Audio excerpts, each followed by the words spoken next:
ये कहानी है मेटियास लाइगर और उनकी अहलिया कलाडिया की, जो स्विट्जरलैंड की अपनी आम और मुकर्रा जिंदगी से तंग आ चुके थे। अगरचे उन्हें बस्तियों की मंसूबा बंदी के लिए अच्छी तनख्वाह मिलती थी, मेटियास हफ्ते के साठों दिन एक ऐसे काम के लिए ज्यादा काम करते थे जिससे वो लुत्फ अंदोज नहीं होते थे। वो एक लामतनाही दौड़ में फंसे हुए थे और वो इससे बाहर निकलना चाहते थे। खुशकिस्मती से कलाडिया भी अपने शोहर जैसी ही ख्वाहिश रखती थी। वो भी बहुत ज्यादा काम कर रही थी और मुसलसल कामयाबी के हुसूल की जिंदगी से फरार चाहती थी। अपने फरार के लिए एक बेहतरीन जगह तलाश कर रही थी। मेटियास को उनके शादी से पहले के योकोन के दौरे याद थे। मेटियास ने उस जगह का दौरा किया था और वहां के जंगल, दरियाओं और पहाड़ों के दिलकश नजारों से मुतासिर हुआ था।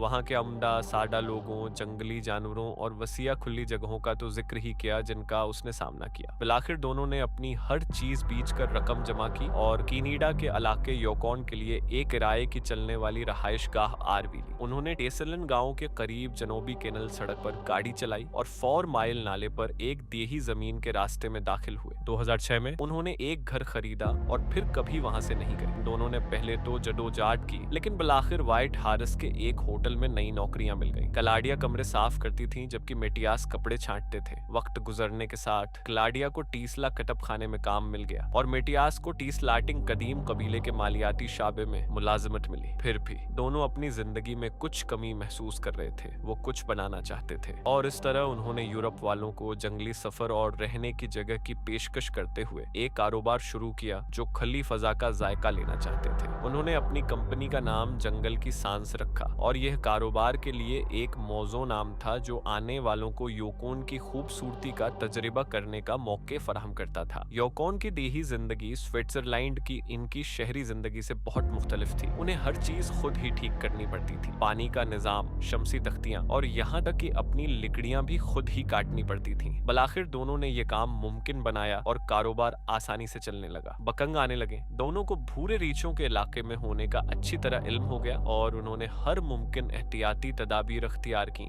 वो अपने साथ रीछ भगाने वाले पटाखे और रीछ भगाने का स्प्रे रखते थे और एक बड़े अलास्का नस्ल के किटे को रखते थे जिसका नाम कोना था, ताकि वो जहां भी जाएं उनके साथ रहे। कलाडिया और मेटियास के लिए योकोन सिर्फ रोजी कमाने की जगह से ज्यादा था। ये जदीद जिंदगी की हलचल से फरार की जगह थी, एक ऐसी जगह जहां वो फितरत और एक दूसरे से दोबारा ताल्लुक कायम कर सकते थे। तहम इस ख्वाब जैसी घरेलू जिंदगी के दरमियान तबाही ने अपना बदसूरत सर उठाया और मेटियास और कलाडिया की जिंदगियां जल्द ही बिखर जाएंगी। ये 18 अक्टूबर 2014 का दिन था। मेटियास और कलाडिया अंदर बैठे हुए थे, एक कप काफी और अपनी पसंदीदा किताबों के साथ हिफ्ता की सुबह का लुत्फ उठा रहे थे। वाहिद आवाज चमनी में जलती आग की चटचट और बाहर पट्टों की नरम सरसराहट थी। ये उनकी मसरूफ जिंदगियों से सुकून और आराम हासिल करने का एक बेहतरीन दिन था। अचानक खामोशी कोना के जोरदार भूनकने से टूट गई। बड़ा अलास्का नस्ल का कुत्ता बाहर सहन में था और ये वाजे था कि कुछ गड़बड़ है। मेटियास ने सोचा कि ये गैर मामूली है। वो अपनी कुर्सी से खड़ा हुआ और खिड़की की तरफ लपका ताकि देखे कि क्या हंगामा है। उसके खौफ के लिए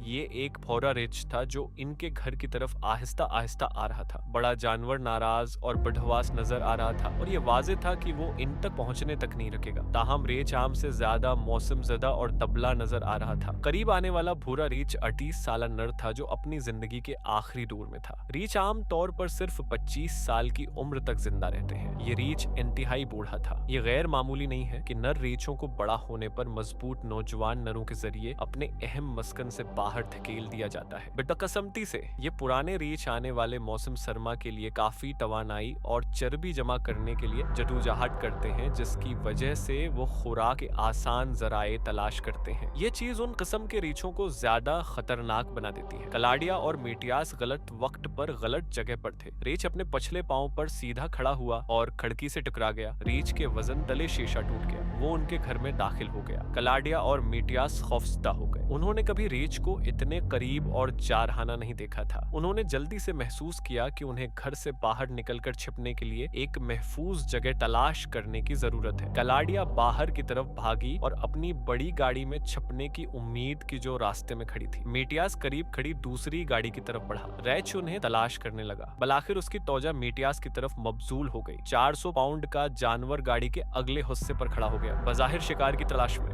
मिटियास जानता था कि उसे कुछ करना है, चुनांचा उसने जल्दी से गाड़ी का हार्न बार बार बजाया। उम्मीद है कि रीच डरकर भाग जाएगा और ये काम कर गया। रीच शोर से हैरान हुआ और उसने जाने का फैसला किया। कलाडिया ने शोर सुनकर सोचा कि यह मिटियास की तरफ भागने का एक अच्छा मौका है, लेकिन जैसे ही वो गाड़ी की तरफ बढ़ी, रैच ने उसे गैर मुतवक्का तौर पर पकड़ लिया। वो अपने पीछे रीच की ढाड़ सुन सकती थी और वो जानती थी कि वो मुश्किल में है। रैच ने कलाडिया पर हमला किया और उसे करीबी जंगल में घसीट लिया। जो कुछ उसने देखा उस पर खौफजदा होकर मिटियास घर की तरफ भागा और अपनी बंदूक के लिए हाथ पांव मारे वो जितनी जल्दी हो सका वापस बाहर भागा ताकि देखे कि कलाडिया को रीच ने बुरी तरह जख्मी कर दिया है। घबराहट के आलम में मिटियास ने कलाडिया से कहा कि वो लेट जाए और मरने का नाटक करे। बंदूक की आवाजें जंगल में गूंज उठी और बारूद की बो हवा में फैल गई। मिटियास ने कलाडिया पर हमला करने वाले भूरे रीछ पर कई गोलियां चलाईं। वो पसीने में शराबूर था जब उसने इस बड़े जानवर को कांपते हुए और बिलाखिर जमीन पर गिरते देखा। जब मिटियास रीछ की बेजान लाश के करीब पहुंचा तो उसने कलाडिया को जमीन पर बेहरकत पड़े देखा। उसके कपड़े फटे हुए थे और उसे शदीद खून बह रहा था। उसने बंदूक फेंक दी और उसे कार तक ले गया। अपनी बीवी को अपनी छोटी लारी में लाद लिया। मिटियास अलास्का की शाहराह से तेजी से शफा खाने की तरफ बढ़ा। शिद्दत से अपनी बीवी को होश में और बाखबर रखने की कोशिश कर रहा था। मिटियास ने उससे वादा किया कि सब कुछ ठीक हो जाएगा। उसने उसे ये भी बताया कि वो उससे कितनी मोहब्बत करता है। बदकिस्मती से तभी मरकज पहुंचने में उसे 20 मिनट लगे। तबीबों की उसे बचाने की बेहतरीन कोशिशों के बावजूद कलाडिया अपने जख्मों की ताब न लाते हुए उस दुनिया से चली गई। इससे भी बड़ी बात यह कि तबीबों ने कलाडिया के सीने में गोली का जख्म दरियाफ्त किया, जिसके बारे में उनका ख्याल था कि यही उसकी मौत की वजह बना।